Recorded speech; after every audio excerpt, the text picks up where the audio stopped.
But the third point, which is this like automatic optimization in production, is to me like the most interesting things in this space. And you talked a little bit about that flywheel. It's kind of crazy to think in one fundamental way, when we switched from like ML to Gen AI, we actually went backwards. 95% of the, call it traditional ML use cases that we power today with customers, these models get retrained every week, every month, every quarter, depending on the customer, right? So the idea is you get more data. Sometimes you need to label it, sometimes you don't, but like you get more data, you retrain, right? And then your model gets better. You avoid things like drift because the world's changing and so on. But when you think about Gen AI applications, sure, like OpenAI will drop a new model every quarter, but in its basic form, if you put a agentic application in production and you're using, let's say, OpenAI or Anthropic, it doesn't matter if you got one interaction in production or a billion, like your system will not get better.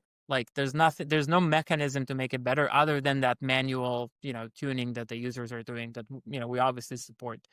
So when I think about it, it's a huge like step back. And so we can actually test some of these questions and answers automatically for you with a technique called LLM as a judge, which essentially there's a third LLM or a second LLM that's looking at the inputs and outputs and can score them. And it could be scored on the things you care about. You want to minimize hallucination. You want to make sure your chatbot is, upbeat and supportive to your users. You want to make sure your chatbot is concise versus verbose. You can define all these things you care about from a product or a business perspective, and OPIC will automatically benchmark it for you.